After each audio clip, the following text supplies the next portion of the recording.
কি রে রাফসান, তুই এখনো এখানে বসে কি করছিস? ভাবি সেই কখন থেকে তোর জন্য অপেক্ষা করছে রুমে। বলি, তোর কি কোনো আক্কেল জ্ঞান কিছুই নেই? হুম, আচ্ছা আপু, আসলে যেতে ইচ্ছে করছে না তাই এখানে বসে আছি। যেতে ইচ্ছে করছে না মানে? বউ তোর, বাসরও তোর, আর তুই যাবি না? বিয়ে করেছি আমি, বাসরটাও আমার, তাহলে তোমার এত মাথা ব্যথা কেন আপু? কি বললি রাফসান? খুব বেয়াদব হয়েছিস তুই, তাই না?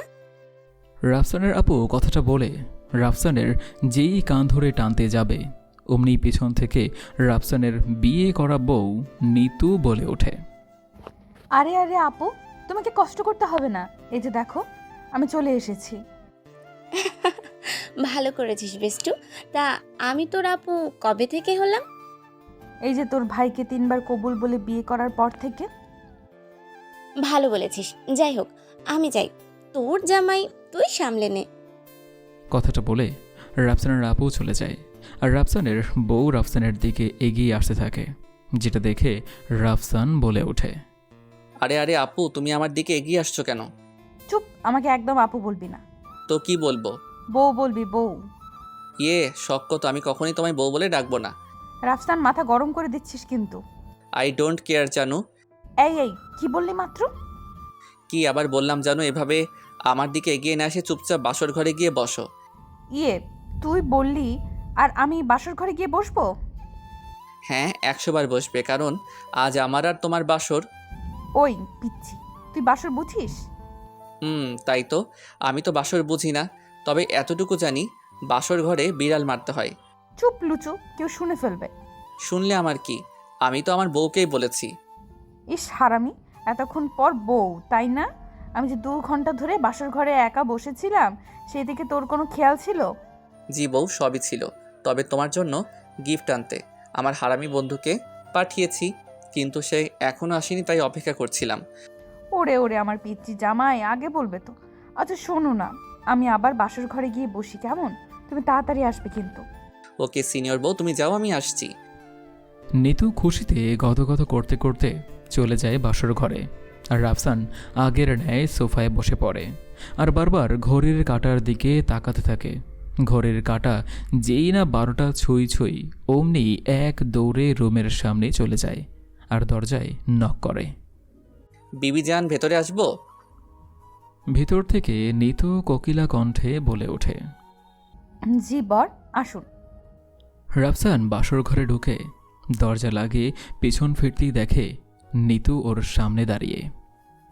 আরে বউ, তুমি না বিছানায় বসেছিলে, হঠাৎ উঠে আসলে যে? বারে, সালাম করতে হবে না? কথাটা বলেই নিতু যেই রাফসানকে সালাম করতে যাবে তার আগেই রাফসান নিতুকে জড়িয়ে ধরে আর বলতে থাকে। ধুর পাগলি, সালাম করতে হয় না, তোমার স্থান আমার বুকে, বুঝলে? নিতু রাফসানের থেকে নিজেকে ছাড়িয়ে নিয়ে ভালো করে রাফসানের দিকে কিছুক্ষণ তাকিয়ে থাকে, তারপর বলে। বাবা, আমার বরটা দেখি এত রোমান্টিক। তা বর যখন আমার বিয়ে হয়ে যাচ্ছিল, তখন আপনি কিছু করেননি কেন? কি করব আর আমি? কি করবি মানে? আমাকে ভুঁড়িওয়ালা বিয়ে করে নিলে তুই আমাকে বউ হিসেবে পেতি নাকি? জানিস আমি কত মন খারাপ করেছিলাম যখন তোকে দেখলাম আমার সামনেই তুই কি সুন্দর করে মাটন বিরিয়ানি খাচ্ছিলি। ক্ষুধা লেগেছিল বউ, তাই আগে নিজের পেট ভরাচ্ছিলাম। আর মন খারাপ করার কি আছে? তোমার তো আর ভুড়িওয়ালার সাথে বিয়ে হয়নি, হয়েছে এই যে দেখো, আমার মতো বডি বিল্ডারের সাথে। চুপ কুত্তা, একদম ফাজলামি করবি না। চলো বিছানায়, তোমার সাথে আমার আড়ি। বউ, বাসরাতে এসব বাদ দাও, চলো তোমাকে আদর করি। খুব ইচ্ছে করছে তোমার এই লাল টকটকে ঠোঁট দুটো খেতে। যা দুষ্টু, মুখে কিছু আটকায় না বুঝি? বউ, আমার তাহলে তাকে বলতে সমস্যা কই? কথাটা বলে রাফসান ধীরে ধীরে নিতুর খুব কাছে চলে আসে। নিতু ও রাফসানের দিকে নিজের ঠোঁট এগিয়ে নিয়ে আসতে থাকে। এমন সময় রাফসান হুট করে নিতুকে কোলে তুলে নেয় আর বলে। আজকের দিনটা না হয় থাক, চলো আজকে আমরা জ্যোৎস্না বিলাস করব। কথাটা বলে রাফসান নিতুকে নিয়ে সোজা ছাদে চলে আসে। পাশাপাশি বসে আছে নিতু আর রাফসান, দুজনেই একে অপরের মাথা ঠেকিয়ে আকাশের দিকে তাকিয়ে আছে। পিনপতন নীরবতা। এমন সময় রাফসান বলে ওঠে। তোমাকে কিন্তু আজ দারুণ লাগছে। সেটা আমাকে সব সময়ই লাগে, কিন্তু আমার জুনিয়র বর কখনোই আমার দিকে চোখ তুলে তাকায়নি। কে বলেছে তাকাইনি? সময় সময় তাকিয়ে থাকতাম আর নামাজে একটা দোয়াই করতাম, ইয়া আল্লাহ, বউ হিসাবে আমাকে আমার ভালোবাসার মানুষকেই কবুল করে নিয়েন। দেখো, আল্লাহ তাআলা কবুল করে নিয়েছেন। ভালোবাসার মানুষ বলতে? ঠিক ধরেছ। তুমি যেমন আপুর মাধ্যমে আমার খোঁজ নিতা, ঠিক সেইভাবে আমিও তোমার খোঁজ নিতাম। তোমাকে যেদিন আমি আপুর সাথে দেখি সেই দিনই ঠিক করেছিলাম আমার বাবা মার বৌমা হলে তুমিই হবে। চুপ, একদম কথা বলবে না। বিয়ের সময় তো ঠিকই গিয়েছিলে, কিন্তু কাপুরুষের মতো আমাকে পালিয়ে না নিয়ে গিয়ে চুপচাপ তাকিয়েছিলি শুধু। ভাগ্য ভালো আমি সাহস করে বাবা মাকে বলেছিলাম বিয়ে করলে তোমাকেই করব, আর না হলে বিষ খাবো। রাফসান একগাল হেসে নিতুর কপালে আলতো করে চুমু দেয়। তারপর, আরে পাগলি, তোমার সাথে যার বিয়ে ঠিক হয়েছিল সে কি তোমায় বিয়ে করতে এসেছিল? কি জানি? বর ছাড়া বিয়ে হয়? মানে? আরে বউ পাখি, আমার ভালোবাসার মানুষের বিয়ে হয়ে যাবে অন্য বেটার সাথে, সেটা আমি চেয়ে চেয়ে দেখবো নাকি? আমি আমার বন্ধুদের দিয়ে আগেই বর বেটাকে তুলে নিয়ে গিয়েছিলাম রাস্তা থেকে। জানতাম তোমার বাবা পাত্র না পেলে দিশেহারা হবেন, আর তাই হয়েছিল। ঠিক সেই সময় আমি আমার বাবা মা আর আপুকে তোমার বাবার কাছে পাঠাই। তোমার বাবাও কোনো দিক না পেয়ে রাজি হয়ে যায় বিয়ে দিতে। তারপর কি হলো তা তো জানোই। ওরে, তাই তো, বিয়ে বাড়িতে আমি ছাড়া সবার মুখ গোমড়া ছিল। জি ম্যাডাম, আর আমি কাপুরুষ নই যে তোমাকে নিয়ে পালিয়ে যাব। আর পালাবই বা কীভাবে? তোমাকে তো আমি কখনোই বলিনি ভালোবাসি তোমায়, আর তুমিও আমায় বলনি। কুত্তা, তোকে বলিনি তোর পাগলামির জন্য। তবে সব কিছু আমি তোর বোন মানে আমার বান্ধবীকে বলেই রেখেছিলাম, বুঝলি?